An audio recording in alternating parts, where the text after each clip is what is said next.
Bonjour à toutes et à tous et bienvenue dans Vous êtes le héros. Nous allons donc faire connaissance avec le jeu de rôle et le livret 1 de la boîte d'initiation de Héros et Dragons. C'est une façon comme une autre de découvrir donc le jeu de rôle, tout en douceur d'ailleurs, à la façon des livres dont vous êtes le héros. Et je me propose donc de vous faire la lecture. Munissez-vous d'une feuille, d'un crayon et des dés adéquats. Et c'est parti. Béric est le repère des brigands. C'est une belle matinée de printemps. La douce lumière rosée du matin éclabousse la neige des montagnes au loin. L'air est vif d'un printemps tardant encore à affirmer sa présence.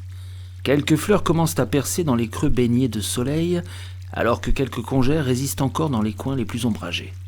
Un ciel d'un bleu uni s'étale aussi loin que le regard porte. Le sol, encore spongieux des ultimes fontes de neige, s'accroche aux bottes de Béric, qui marche d'un bon pas en direction de la lointaine Haute-Bagnères, une grande ville où son père lui a obtenu une place d'apprenti forgeron. Le trajet sera long, mais le temps est au beau fixe, et la bourse que lui a confiée sa mère laisse espérer un voyage des plus confortables.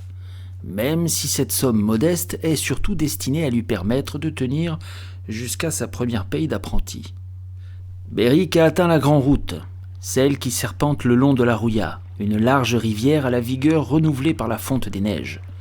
Les sapins de son village ont depuis longtemps fait place à des bouleaux, saules et autres arbres dégarnis par l'hiver et dont les bourgeons commencent à parsemer les branches.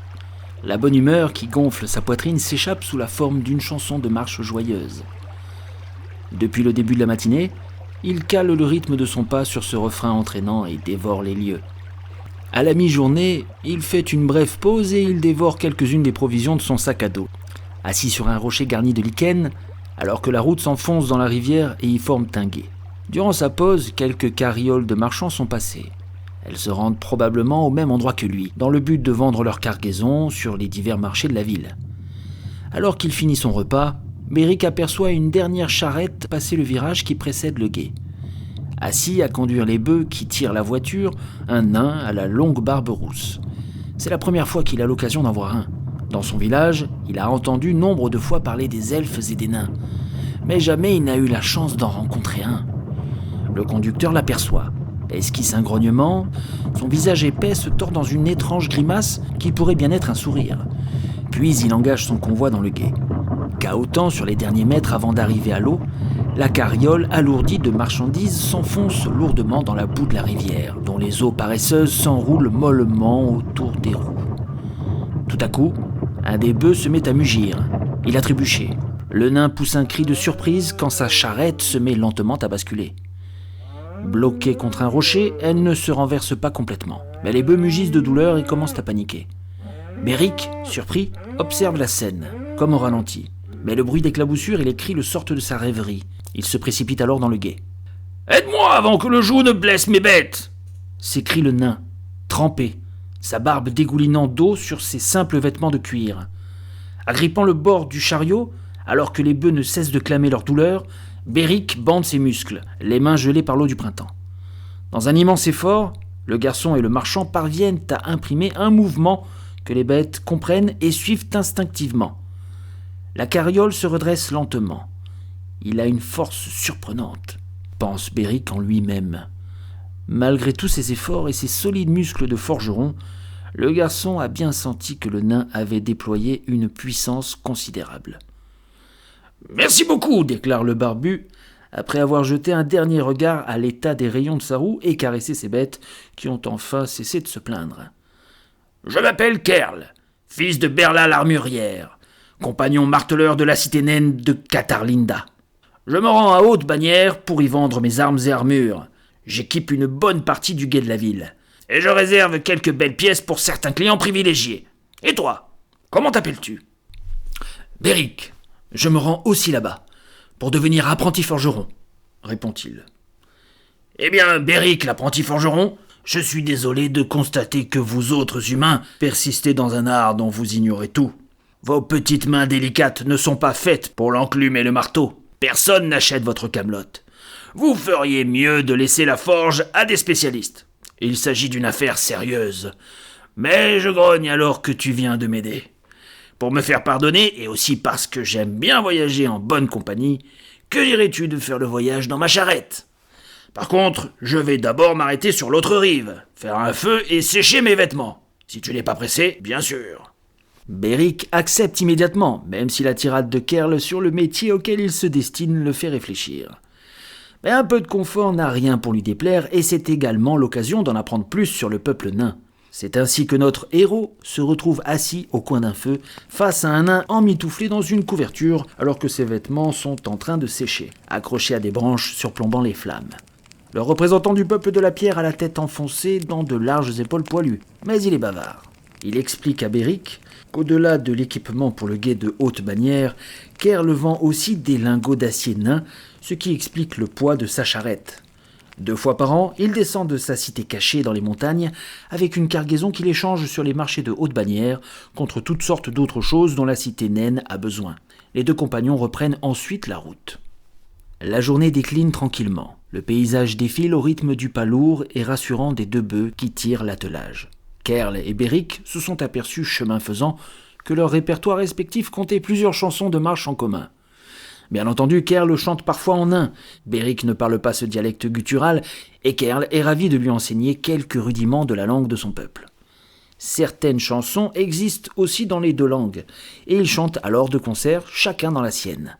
Sur la route assez fréquentée, les 2 compagnons croisent nombre de voyageurs, des paysans travaillant à leurs champs, quelques soldats en manœuvre, et même un berger, dont les brebis apeurées s'écartent face aux 2 gros bœufs de la charrette de Kerl.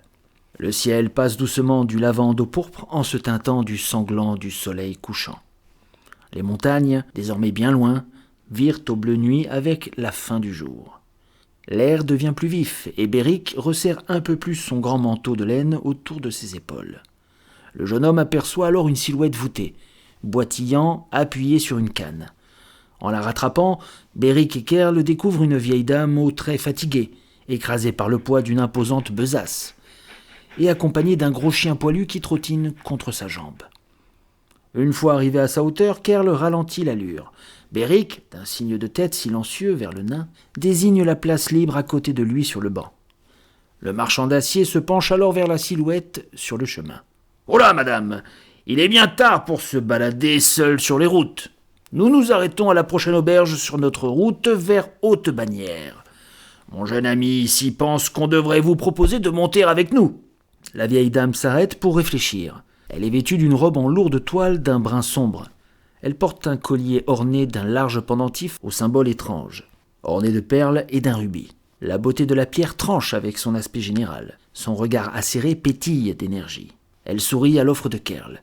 « Que voilà un jeune homme sympathique. Ma foi, ce n'est pas de refus. Mes vieux os sont transis de froid. » Sans lâcher son bâton, dont Beric perçoit les très fines gravures au motif de feuilles et de fleurs, elle s'accroche à la charrette avant de grimper à bord avec une agilité surprenante. « Grognon, mon chien, marchera à côté de la charrette.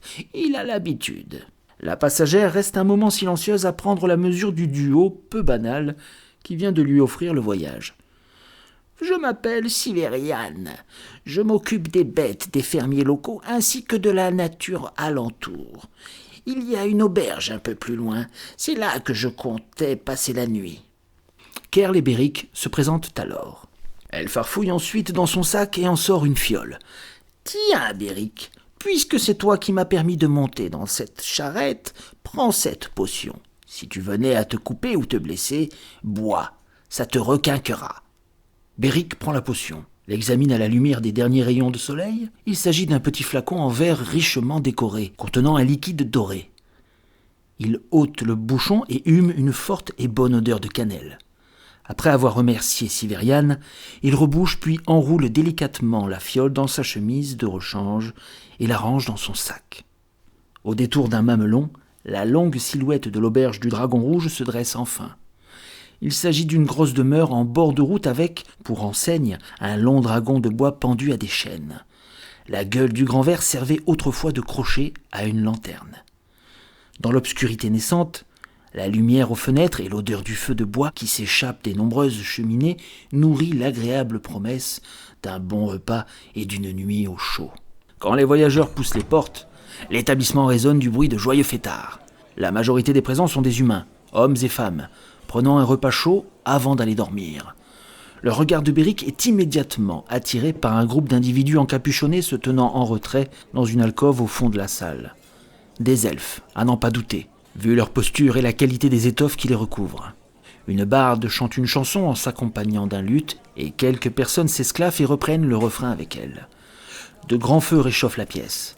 Les membres de la famille tenant l'auberge volent de tables en tables pour apporter plâtrés de ragoûts et pintes de bière. Kerl, Beric et Siverian partagent leur repas à une des grandes tables communes, discutant de hautes bannières et du prix des marchandises et de l'octroi. La situation de la ville, à cheval sur la frontière entre deux régions, est toujours compliquée, même si cette position est aussi un avantage pour le commerce. Siverian n'est pas passionné par la conversation et s'en va rapidement louer une chambre pour la nuit, sans oublier de souhaiter un bon repos à ses nouveaux compagnons. Beric, avec la fatigue du voyage, ne tient pas beaucoup plus longtemps. Il se lève, salue Kerl et va rejoindre le dortoir commun à l'étage. En arrivant au bas de l'escalier, Beric surprend devant lui deux hommes en train de jeter des coups d'œil furtifs en direction de la salle tout en grimpant les marches. Le premier est mince et arbore un visage de musaraigne, un petit nez aigu et des yeux fuyants, les cheveux graisseux et clairsemés, une épée courte pendant à son côté. Le second est plus grand, avec un peu de bedaine, des petits yeux agressifs au-dessus d'une énorme moustache brune. Lui aussi porte une épée. Beric comprend immédiatement qu'ils ont quelque chose à se reprocher. Il se fait discret et décide de les suivre. Son cœur bat la chamade. En arrivant sur la dernière marche, le jeune forgeron prend une grande respiration et passe la tête dans le couloir. Le plus petit est à genoux devant une porte et s'affaire sur la serrure sans un bruit. L'autre attend les bras croisés. « Enfin !» souffle discrètement le cambrioleur au moment où la porte s'ouvre. Les deux hommes se glissent alors à l'intérieur. Un cri retentit en provenance de la chambre. Une voix connue. « À l'aide ! Au voleur !» Beric reconnaît Siverian, mais il est peu probable que quiconque l'ait entendu dans la salle commune en bas. Beric n'écoute que son courage, attrape un tabouret cassé qui était posé en haut de l'escalier, en arrache un des pieds pour s'en faire un gourdin et se précipite dans la chambre en criant « Tiens bon, Siverian !» Un des deux hommes, le grand, se tient à côté du lit de Siverian et la menace de son épée. Beric se précipite en direction du bandit en brandissant son arme improvisée. Ce dernier, bizarrement, esquisse un grand sourire, alors que Siverian lance un regard surpris vers Beric. La charge du jeune forgeron est chevaleresque, mais tout à sa fougue, il en oublie d'être discret. Alerté et expérimenté, le second malandrin a eu tout le loisir de se cacher derrière la porte. Beric comprend son erreur, mais il est déjà trop tard. Le voleur à la tête de rat lui écrase une cruche sur la tête. La dernière chose que Beric voit est la besace de Siverian dans les mains du bandit, et puis plus rien. Le noir. Beric se réveille dans son lit, la tête bandée. Kerl et Siverian le regardent d'un air désolé. « Mais !» t'exclames-tu alors, cher lecteur. Il est idiot, Beric. Il aurait pu être plus discret. Combien de fois, en lisant un livre, une BD ou en regardant un film, t'es-tu fait cette remarque, impuissant à pouvoir intervenir sur l'histoire, incapable de changer le cours des choses. Cher lecteur, ici se termine la lecture passive de cette histoire. Tout l'intérêt du jeu de rôle, c'est de prendre les décisions, de faire les choix, de vivre l'aventure, d'être le héros de l'histoire. Alors désormais, suis bien les consignes. Tu prends le contrôle de Beric. Tu es le joueur et il devient ton personnage. Prêt ? C'est parti. Attrape donc le dé à 20 faces et revenons au moment de l'histoire où Beric tente de surprendre les brigands. Beric et les malandrins. Pour que Beric arrive à surprendre les malandrins, il faut que tu lances le dé à 20 faces et que tu obtiennes un résultat supérieur ou égal à 7. Comme les malandrins sont occupés à voler Siverian, ils ne font pas vraiment attention à ce qui se passe dans le couloir. De plus, Beric est un aventurier assez agile. Si tu réussis, clique donc sur la miniature 2. Et si tu échoues, va à la miniature 1.